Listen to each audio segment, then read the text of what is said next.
Olá a todos, sejam muito bem-vindos ao Terapia Cognitiva Podcast. Meu nome é Giovanni Perger, eu sou psicólogo e criei esse programa com o objetivo de discutir e divulgar temas de interesse de terapeutas cognitivos formados ou em formação. Esse e outros programas vocês podem encontrar no site www.tccparatodos.com.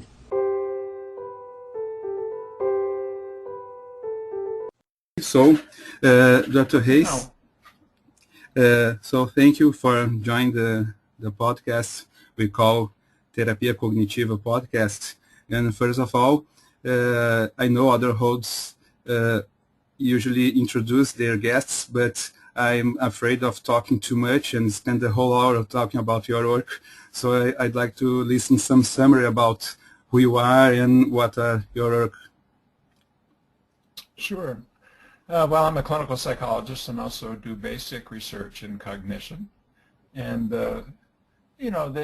I'm one of the developers. I started it, but I think of it as a more community effort. So I don't like saying I'm the developer of acceptance and commitment therapy. And also its underlying research program in cognition, which is known as relational frame theory. Yes. I'm part of the CBT tradition, but I was a behavior therapist in the early days. I'm old enough to have been there at the very, very early days of behavior therapy. Yes. And was more linked to the functional contextual wing, not so much the neo-behaviorist wing of, let's say, someone like Volpe, but more the functional analytic wing represented by the behavior analysts. But I always believed that cognition required a different account than what was present at the time in that tradition. Yes. And so ACT really puts together a focus on and a serious concern with cognition and the more traditional functional analytic contextual approach to behavior. And our name for that combination, we call it contextual behavioral science. So that's, I spend a lot of my time now supporting an international community, and it's not just within CBT, it's grown to attract people from humanistic and Gestalt and existential and analytic approaches. Interesting. And really has broken down some of the barriers that historically have existed between behavior therapy, CBT, behavior analysis, and these other approaches. And I spend a lot of my time supporting people's work and exploring a set of assumptions and principles that are encompassed in the ACT and relational frame theory work. Great. And I'd like to hear you about, the origin of ACT, how you come about the ideas, when you start developing. Well, really, it's a combination of things. I'm a child of the 60s, and so I was exposed my original attraction to psychology was through people like Maslow and some of the early Gestalt therapists, humanists, existentialists. I wasn't a behaviorist early on. But some of the origins really for this particular combination happened when I developed a panic disorder myself as a young assistant professor. Yes. And I applied what I knew from CBT, which at the time was early Beck and particularly Albert Ellis, and what I knew at the time in terms of exposure techniques as a behavior therapist. Yes. And they weren't sufficiently powerful for me, and I struggled for a couple of years, and then I went back to things that I was reading about and learning about before I became a psychology student, which was during my hippie days. So I went, as a child of the 60s, I went back and started looking more seriously at the things that were part of the human potential movement, things like Esalen and T groups, and also things like AST and stuff like that, and also Eastern ideas, the kinds of things. I lived on an Eastern religious commune when I was a young person, and when I actually began to apply some of these acceptance and contemplative and mindfulness-based approaches that came from non-empirical, non-psychological traditions. Yes. That gave me traction on my own personal problem. I started applying it to clients. It gave me traction with my clients. And we did 3 randomized trials, seeing whether or not these efforts would be helpful. I integrated it from the beginning with behavioral thinking. Initially, what I was thinking is that really what we're doing is we're restraining, I think it's still a good idea, the excesses of rule-governed behavior, of our tendency to generate analytical, comparative, evaluative, temporal, verbal rules. If I do this, then I'll get that. This problem-solving, judgmental mode of mind that comes up in the form of verbal rules. And I thought what we needed to do, and this is an idea Skinner talked about, is help people learn more from their experience in certain areas and less from this judgment, prediction, evaluation, and problem solving.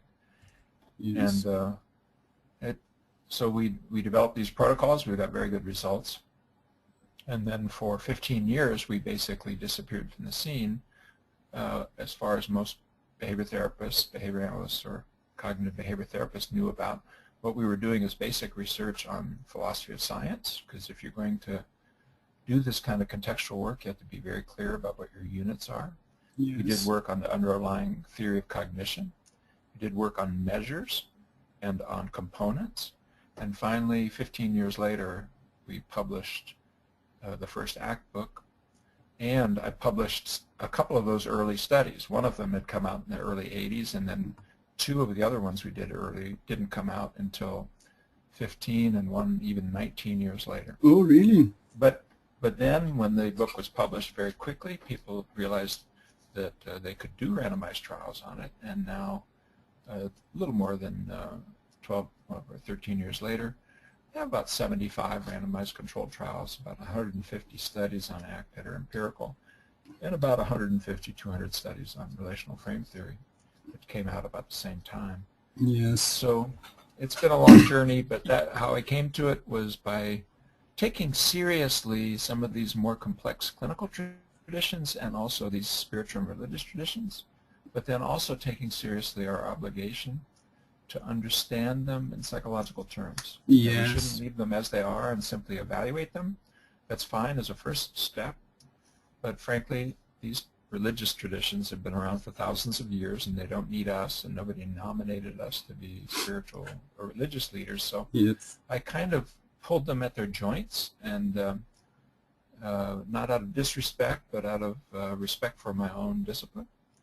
And that really is kind of what has happened then over the last 10 or 12 years is exploring that combination of Yes. sensitivity to the deeper clinical traditions, to the spiritual traditions, and effort to understand them in terms of basic principles and processes. Okay. But as I understand, you first develop a clinical trial, then you start studying the basic process. Is that correct? They co-evolved. You know, the very, very first article on ACT is an article called Making Sense of Spirituality.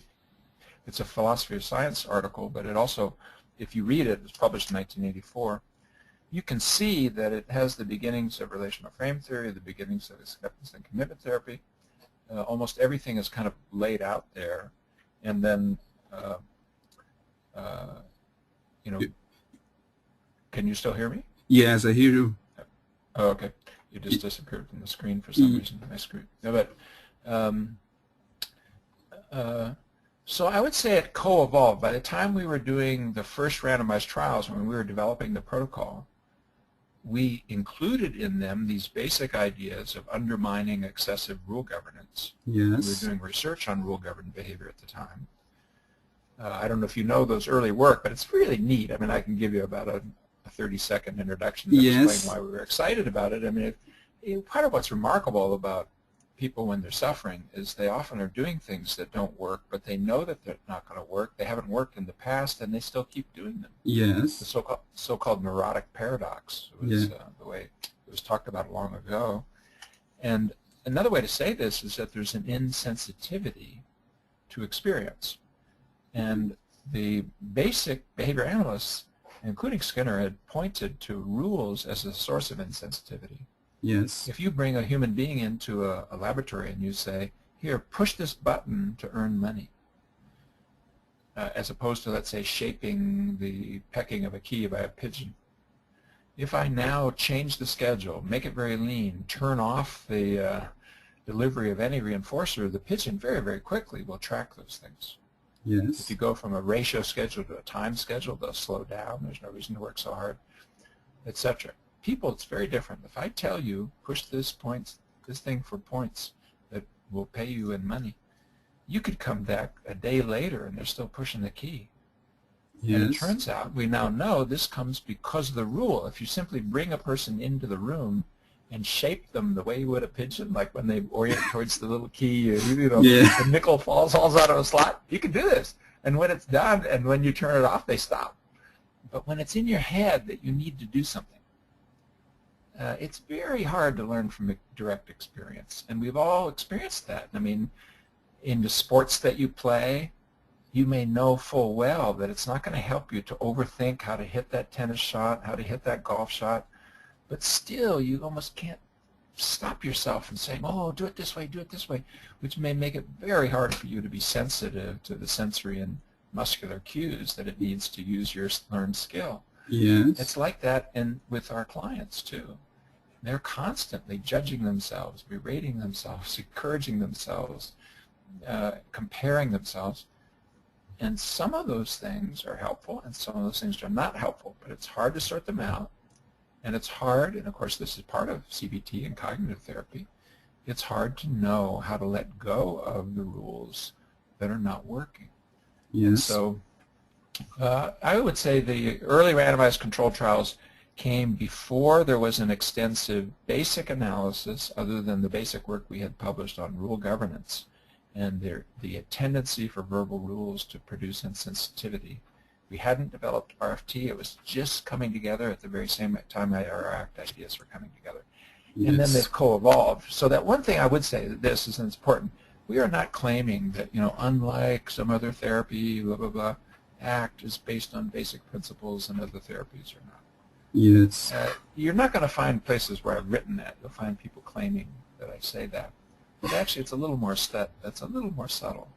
Yes. What I am saying is that we have consciously tried to link these basic principles and applied methods from the very beginning, from day one. And I do think they're deeply interlinked. But it is very hard to move from one level of analysis to another.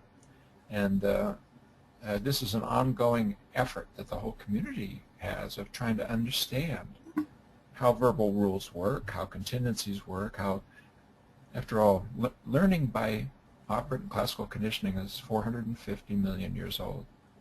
Learning by the process that you and I are doing right now is between 100 and 200,000 years old. It's just brand new.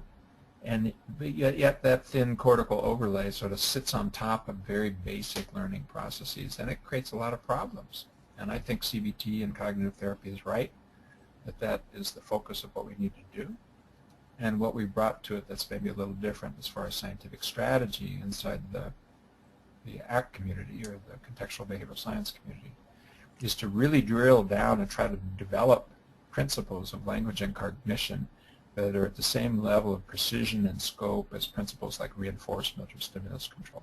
Yes. And we haven't had that. I mean, concepts like irrational cognitions are just so high-level concepts. They're very hard even to measure. It's hard to know exactly where they come from. And you have things like Albert Ellis saying, well, it comes because people have holes in their heads and things like that. And it's fun. We kind of laugh and chuckle. But part of it isn't funny because it means you don't really have your feet firmly on the experimental ground that we do when we do other things like contingency management things or shaping or some of the kinds of things that came out of the animal lab. We need something like that with cognition, and that's part of what we're committed to do in the CBS community. Yes. We're not the only ones. If I'm saying it pridefully, excuse me, because I don't think we're the only ones.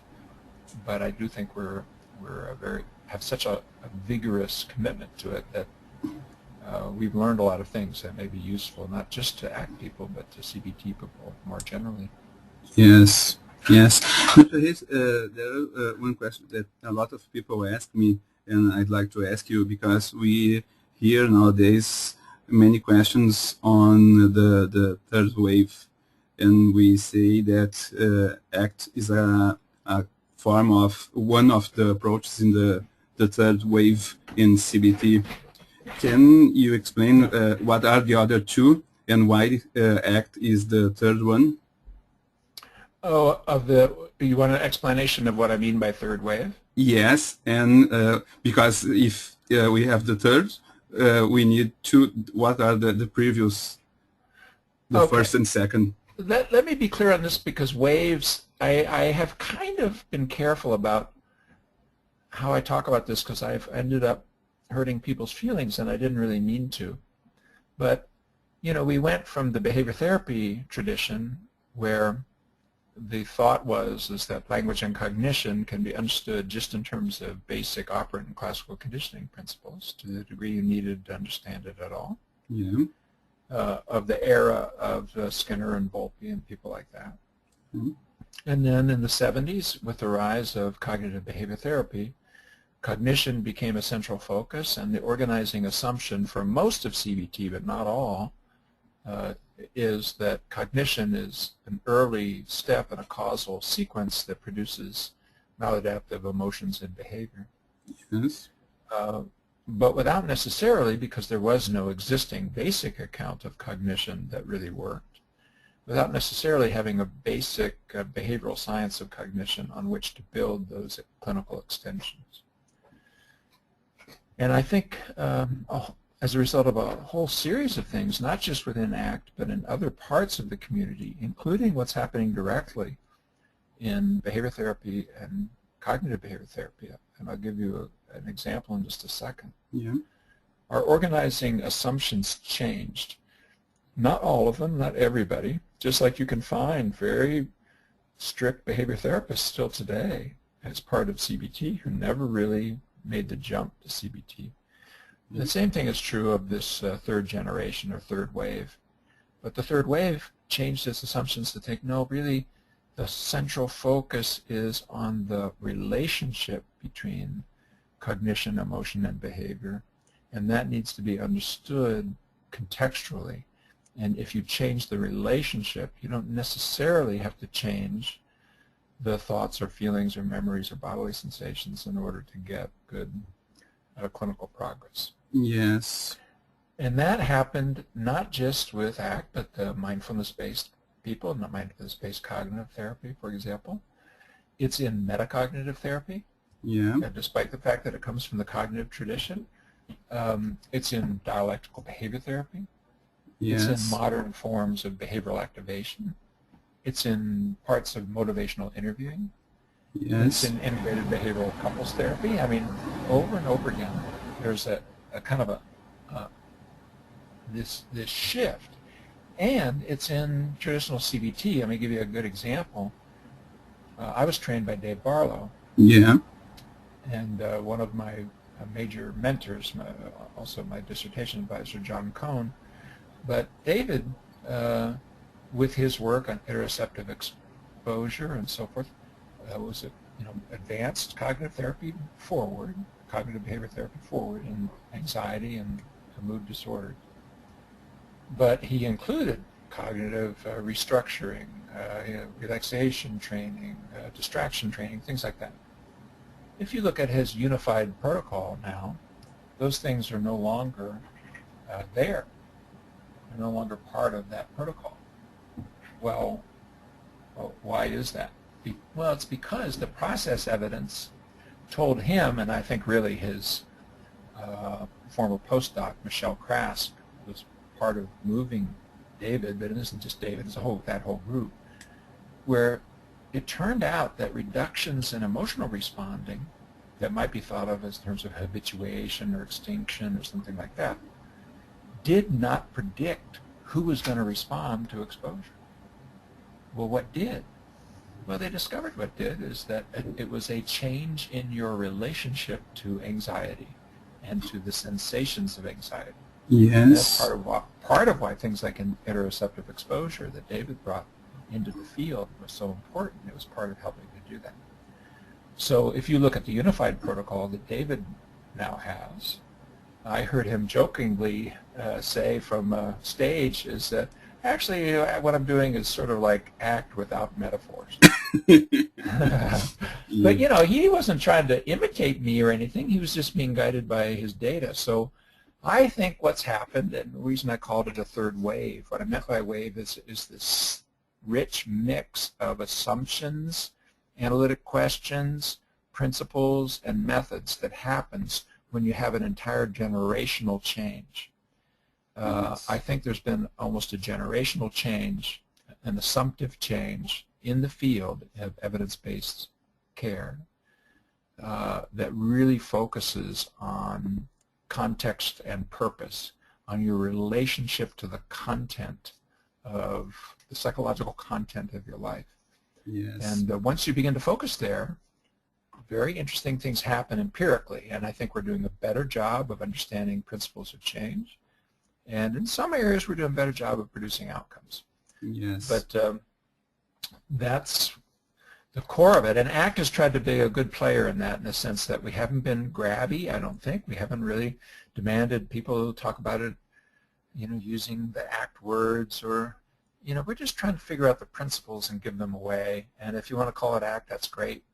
If you're chasing psychological flexibility, I'm fine with whatever you're doing. You can call it ACT. Yes. If you know that you're focused on psychological flexibility and you're moving it. Conversely, if you don't want to call it ACT, you want to call it something else, that's great. Yes. I mean, this isn't about you know, grabbing at immortality or something like that. It's about trying to put principles and processes into our work that will help us understand the suffering we see in front of us, and in an efficient and effective way doing something about it. Yes. And I don't, even the most severe critic of these third wave methods will say, yes, new and interesting and useful things have been brought into the field as a result. And then if people want to fight, they say, but, Yeah. you know, and then there's a lot of buts. There's, you know, it's just, I was there when behavior therapy became CBT, and I remember Volpe having arguments with Mahoney and people on the stage saying, we knew all that before, you brought nothing new. And it was not true. There was many things brought in that were new by the move to CBT. And the same thing, we're witnessing it again, and it's just a human thing, but it eventually runs its course, because the young people don't care. The young people care about how to do work that matters and makes a difference, and the older folks never really change. Yeah. They go to their grave with the things they got good at and got known for, and it's just, that's what happens. And when it becomes the fourth generation and the shoe is on my foot, I'll probably be just as awkward. Yes, yes. Learning how to dance a new dance. Yes, and as I understand, in ACT, we can use some of the same techniques used in traditional CBT with the aim of obtaining psychological flexibility. And is that correct? We can use some techniques with this objective? Let me give you several examples. Of course, virtually all of the behavioral methods move over very easily, but they change a little bit. Like, let's say if you're doing direct exposure. Yeah. You're not doing exposure anymore just to get emotional reductions. Yeah. You're doing exposure in order to create greater psychological flexibility, which is truer to what the actual functional processes are that predict outcomes in exposure. So you don't, it isn't just a political thing, oh, we have to be flexibility oriented. It's an empirical thing. It's closer to the data to do that. So for example, during exposure, I will want to see if people, while they're actually in the presence of a previously repertoire narrowing event, whether an emotion, a sensation, a thought, or a situation, can the person open up, become more in the present, be more flexible in their attention, and be able to behave more flexibly while in the presence of that event. Yeah. Part of what I want to do from an ACT perspective is bring in the work on values, because if we're not doing it to reduce emotion, then what are we doing it for? We're doing it so that we can live the kind of life we came to live, which is not about subtracting emotions. It's about connecting with others or doing the things we enjoy doing. And it turns out you can do that with all kinds of emotions. You can be both anxious and loving. You can be anxious and go to work. You can be anxious and have a good relationship. And when you learn that, anxiety begins to actually go down, of course, because it's no longer a useful signal for anything. But when you focus on it going down so that you can get those things to happen, you're actually slowing down the key process. The same is true with thoughts. The same is true with sensations. And so another example might be, let's say, relaxation. Yeah. You're not doing relaxation in order to have something that will compete with an emotion. What you're doing with relaxation is practicing letting go. It's truer to the original Jacobsonian view of relaxation, of learning how not to do tension is itself relaxation. Yes. Now, if you take something that's more classically cognitive, let's say cognitive modification procedures, restructuring procedures. Yes. There's a subtle difference here. Cognitive reappraisal can be part of a functionally important pathway. There's several studies showing that. If you look at the reappraisal part that's critical, it's being able to back up from your thoughts enough to see them. Yeah. What Beck called distancing. Yeah. That helps. And the second thing is to be able to think a number of different things and to be able to behave a number of different ways in the presence of different ways of thinking. It's a flexibility context. So cognitive flexibility is important. If a person can only think one way and they can't back up and sort of notice even that they're thinking, then they're dealing with a world structured by that thought, and it looks as though the world offers no opportunities other than whatever the thought is. If in that same situation you can think a number of different ways, then you have some variation, and life itself can begin to select the ones that are powerful. Mm-hmm. If you can back up and see that you're thinking, and I think the cognitive behavior therapists have always done this, that backup piece is at the beginning, that helps. Now, if you back up in order to detect, challenge, dispute, and change, that's one thing, but there's very little evidence that challenging, disputing, and changing is the critical thing. Flexibility, yes, but direct restructuring, meaning don't think that, think this.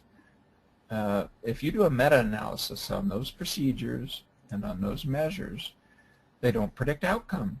And it's not me saying that. Go and look at the meta-analyses. Longmore and Worrell did one, 2007, looked at about 30-some-odd studies, and there was a significant number of them, of component studies and process studies. So in ACT, we will encourage cognitive flexibility. I'll give you an example. In the 1999 book, we have people write a short paragraph of sort of the theme of their life that's causing suffering. And then we ask people to underline the facts and to circle all the reactions, the emotions, the thoughts, the sensations. And then our challenge to them is to rewrite that story so that it means something fundamentally different, but it has everything in it that's underlined or circled. It turns out you can do that. You can do that. You can take all those thoughts and feelings and all of those facts and have them be part of a different story. And then we have people write the story again. We're not trying to find the true story. Yes. Our point is that these events have meaning, that they impact on your life inside a context. And some of that context you have choice over. You choose whether or not you're going to fight with or open up to bodily sensations. The bodily sensations themselves don't choose that. You choose that. So you choose whether to back up and watch with curiosity the rise and fall of emotion, or whether you grab onto it and say, oh, no, it has to go away, or my life's going to be ruined. You choose as to whether or not to have your thoughts be right up on your nose, practically, like looking at a painting with your nose on it, or backing off 2 or 3 paces and looking at your thoughts in a way that's more open and flexible. Yes. So if you teach people these flexibility skills, which has always been in there to a degree in CBT. Yes. It turns out you don't need cognitive restructuring anymore. Because Yeah. life will gradually select the ways of thinking that are more powerful. You need cognitive flexibility. So it's a subtle difference in some areas, but it's quite dramatic in many areas. And when I meet the very, very best cognitive therapists out there, often they're more flexible than you would think in using these things. Yeah. But I've met many clients and many therapists who somehow or another got the message that really what you needed to do is eliminate negative thoughts. Yes. Boy, that's a bad idea. It's Yes. just a bad idea. It puts all your attention where it doesn't belong. It can easily build negative thinking. And I bet you there's not an experienced therapist who's listening to me right now who hasn't had a client come to them from another therapist who has tried to make that happen and it hasn't worked. And they've told you, oh, I've already done that. I tried not to think that way. I tried to think this way, and still I think this way. It's like my mind's trying to trick me. Well, who told them that they had to think just one way in the first place? Yeah. That's not a reasonable and necessary task, any more than feeling in a particular way, sensing a particular way. Your task is more to be present with what you're present with and be able to put your attention towards what you care about and get your behavior linked to what you care about. If you can do that, your life will move forward, even if you've had a painful history, even if your mother told you to think odd things, even if you have stumbled into difficult thoughts, feelings, memories, and bodily sensations. And that's the deep message of the third wave, not just ACT. Yes. And can you give some examples, because you said that there are some dramatic different techniques in ACT comparing with CBT? Sure. Well, I would say once you let go of the detect, challenge, dispute, and change parts of it, you might actually start using methods to deliberately amplify and bring the person in richer contact with, for example, painful feelings. Exactly where do you feel it in your body? How does it rise and fall? With open curiosity. So you may turn and walk towards it, not as a matter of exposure to make it go away, but as a matter of sort of open curiosity about the content of experience. Yes. One that's quite different, I think, the probably single most different set of techniques in ACT versus classic CBT is the diffusion methods. Yes. Diffusion is in CBT, it's in there, but we've built out quite a number of specific methods that you can use to help people back up from their thinking. I will mention these with some hesitation because people who are just hearing them, if I give you 2 or 3 examples, will want to say, oh, diffusion is just this and this. No, there's hundreds of techniques. Yes. Hundreds. The principle is to become more in contact with the ongoing process of understanding and relating to your experience using symbols, to see yourself thinking in flight, and to do that with a sense of separation and choice so that what you do in the world of behavior is now more up to you and less up to what the particular form of the thought is. Mm-hmm. So some classic ACT methods. We were one of the first to take the old literature on semantic satiation, goes all the way back to Titchener, and to use it. We might take a thought that's really painful and difficult with high believability and high impact, but yet that's irrational, that somehow needs to be backed away from, or at least is over-structuring the person's actions. We'll try to get it down to a single word or 2, and we'll say it out loud rapidly for 30 seconds or so. Yes. Okay, so there's a recent trial of ACT for substance use disorder done with inpatients, where we're looking at shame and self-judgment, self-stigma, self-criticism. Yeah. And I'm picturing a group of about 8 people in this 28-day inpatient program, and they negotiated down to the word loser. Loser. And they had all suffered greatly and created great harm to their family and themselves physically and so forth, and had that thought, despite the fact that they were all look very rough with leathers and tattoos and, you know, Yeah. but underneath they're feeling like losers. Yes. So we said the word loser out loud for fast for 30 seconds. Yes. And at the end of 30 seconds, a little space opens up. Yeah. It isn't that the thought goes away. It's just that the next time you hear it, you might also be able to hear it the way you would hear a sound outside the window. Yes. It's just something you learned. We might sing sad thoughts. We might say them in the voice of a favorite cartoon character. Yeah. Say them out loud in the voice of a politician that you most despise. Yes. We might say a negative thought and then say some of the words spelled backwards. Yeah. We might say a negative thought and include nonsense words in between the words. Yeah. We might imagine when you first had that thought and how old you were, and many of our difficult thoughts go back to when we were children. And we might create a picture of ourselves standing in front of ourselves at that age and have the thought come out of the child's mouth. Something very emotional. People cry, you know, and the things you'd normally do, like if you have a judgmental thought of believing it or judging it, you stupid idiot, why are you thinking this? You put those words out of the mouth of a 4-year-old and you feel very, very differently. Yes. You don't judge the 4-year-old. You have some compassion for the 4-year-old. Yeah. And you hear the words in a different way.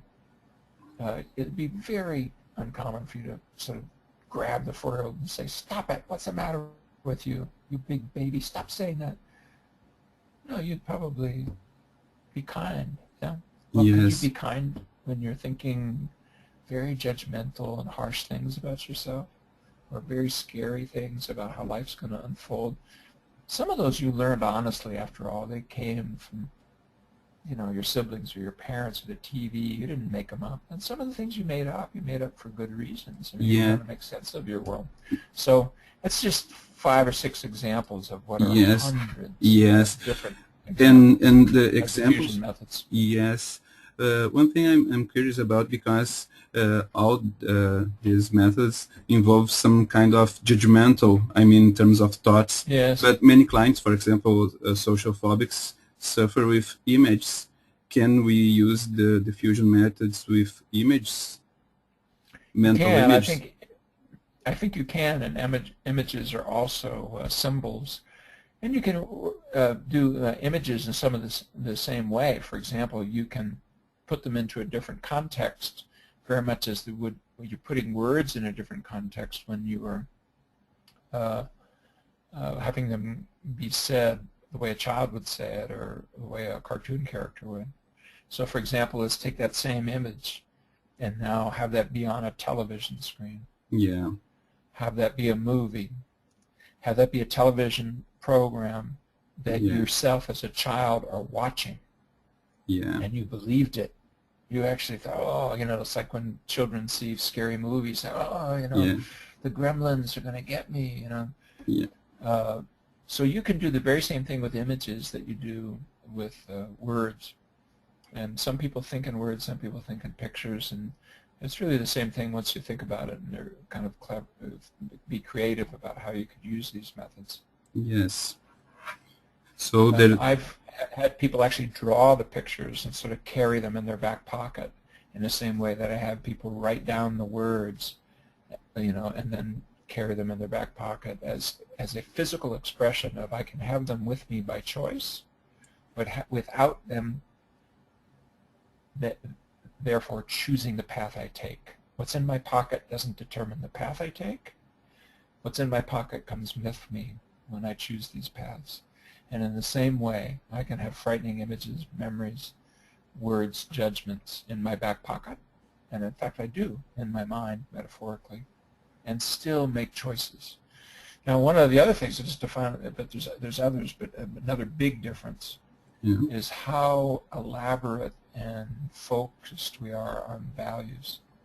The values conversation was not deep inside CBT often, and I think it was because We got more interested in subtracting symptoms than building lives. I think that's one.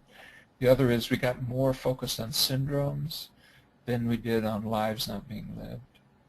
And if you take a more constructional, building, addition approach and less of a subtractive, soothing, changing approach, then the changes are focused on building the kind of life you want. And to do that, you have to have a real clear understanding between the two of you as a therapist and a client. Yeah. And what is deeply meaningful? What do you really, really want? Yeah. Clients come in saying, what I want is this to go away. But if you then ask them, well, if it did go away, what would you be doing? They'll begin to tell you about the relationships they want to build, or the work that they want to do, or the fun that they want to have.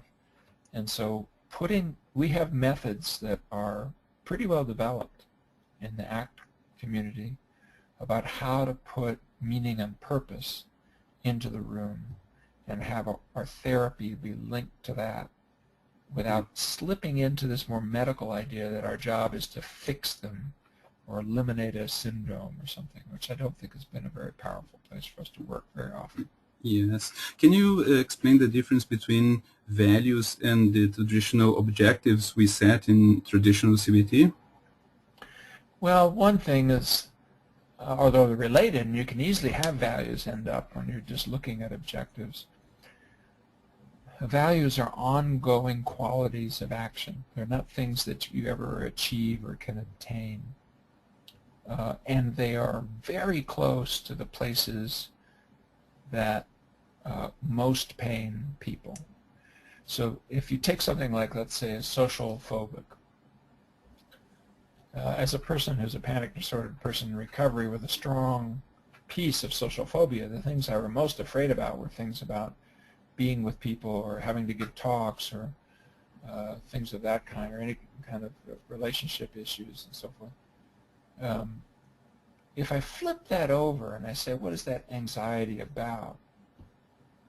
The value piece in there is this yearning to participate and make a contribution to others, of wanting to love and serve others.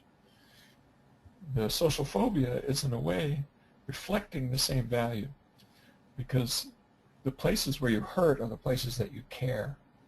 So I think it's not quite the objectives, like what do we really want out of therapy, as much as it is the qualities. What are the qualities of life that you want to have in the present moments that you never reach, you never finish, you only instantiate, you show. Like, for example, you can lovingly do something as a quality of action, and that lovingly is a value.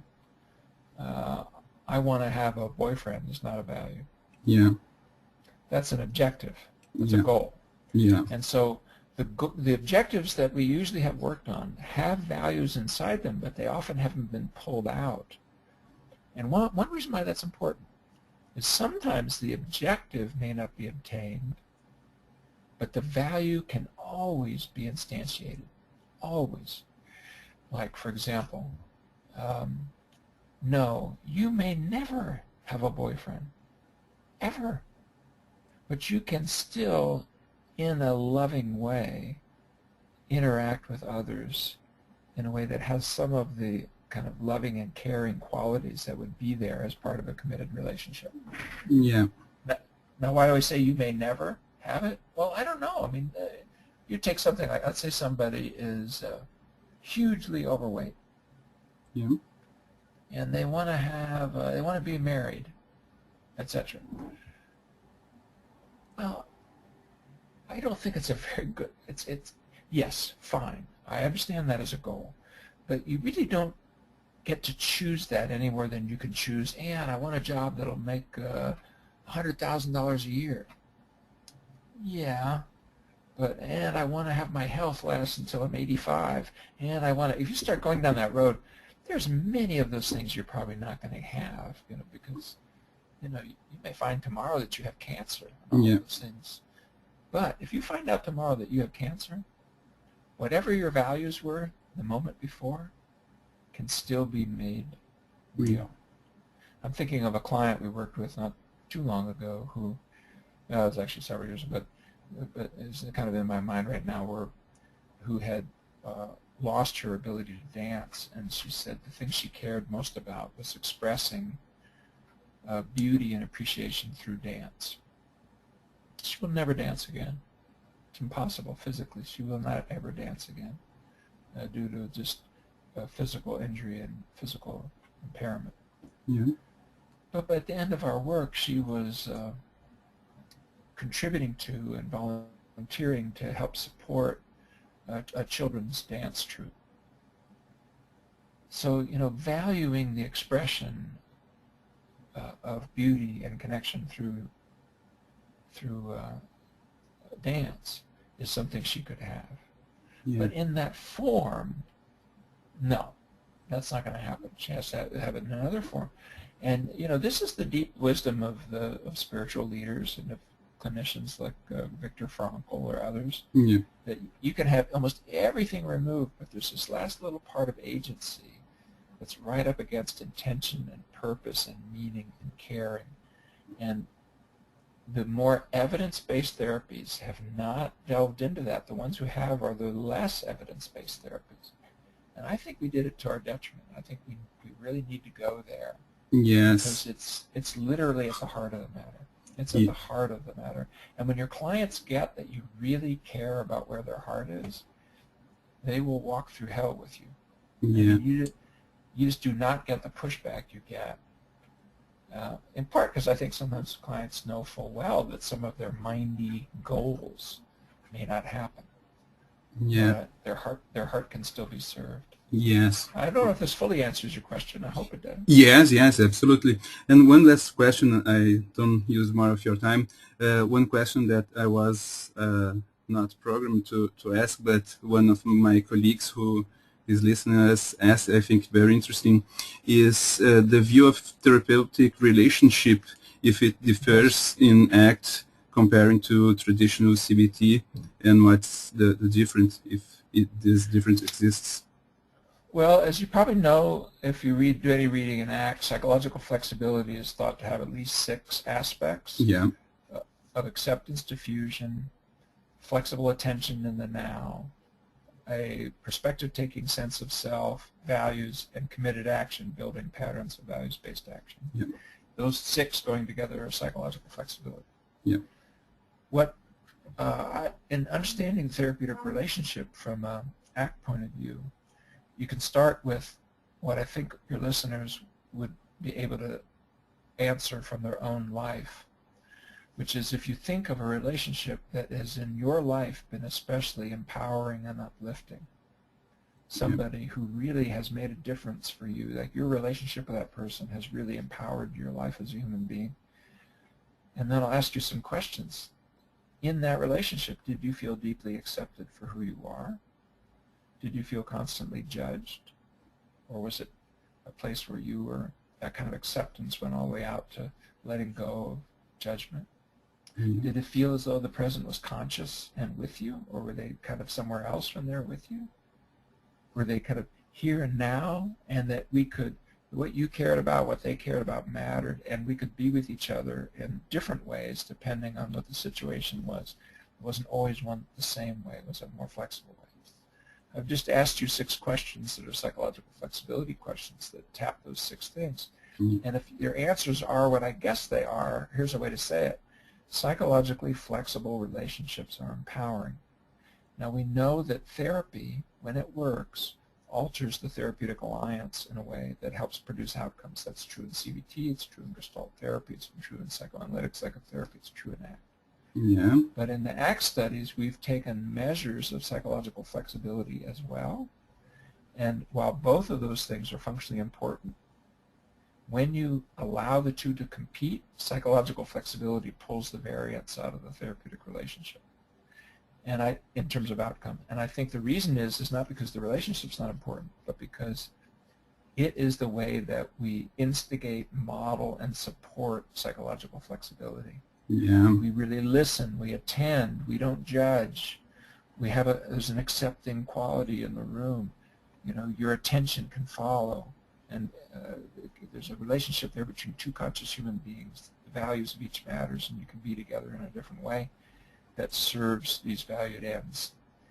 If that doesn't happen, if you're not modeling, instigating, and supporting psychological flexibility, then it's not likely that you're going to get good outcomes either in the therapeutic relationship or in outcomes. So the model of therapeutic relationship that's in ACT is the same model of psychopathology and the same model of treatment. Psychological flexibility is there within the therapist, it's targeted in the client, and the interaction or the means between them are the gerund forms of those processes. So you cannot come in, for example, in ACT and judgmentally try to establish diffusion. Yes. You shouldn't be so diffused. You shouldn't be so fused. What's the matter with you? Why don't you just diffuse yourself from your thoughts? Yeah. Well, you know, you're doing the exact opposite of what you're trying to teach. Yeah. The same way, you say, oh, I'm so stupid. Why didn't I think of that? Oh, man, well, I'm not going to tell you. I don't like my, oh, I'm thinking I'm very incompetent right now. I have to feel better about myself before I can do therapy. If you did the same thing to yourself as a therapist, you would also model it. So, and we can accidentally, I've made a cartoon here, but we can accidentally do this all the time. If somebody brings up a painful issue for us, and then we guide the conversation away from it. Yeah. What did we just train there? We trained that acceptance is not the option, Yeah. avoidance is the path. Yeah. And the clients will see it, they'll know it, they'll learn it, and they'll do it, and it's not going to be any more powerful just because it came from you than when it came from their mother or themselves. So if you want to do this work, you know, one nice thing about it, it means that, for example, if you're uncomfortable and you're not sure, be with that, and that will teach your client, like, you know, I'm really not sure what to say right now, and I'm feeling, it's very frightening for me to say that. I don't want you to rescue me, but you know, I am committed to trying to move what you came here to do forward. And let's see how you and I together can find a way to do that. So you get in this natural, it's collaborative because it's mutually accepting, because it's mutually non-judgmental, because it's mutually values-based, it's mutually conscious, it's mutually committed, and the relationship is the extension of flexibility processes into the interchange itself. And we have data on that. We actually know that some of the protocols, the actual verbal protocols of interactions early on in ACT predict what's going to happen later on. And some of that's been published. There was a recent one from Gerhard Anderson in a randomized trial with tinnitus using ACT. We've got others in my lab. So that's what the model of the therapeutic relationship is. Okay. No, Dr. Hayes, I have no words to say how honored and how important was this interview for me. Even in Portuguese, I would have no words. So I'd like to thank you so much. And this interview will be translated to Portuguese for Brazilian population here. These wise words. So thank you very much. Tudo bem? Tchau, gente. Tchau, tchau. Muito obrigado. Tchau, tchau. Bye, bye. Obrigado.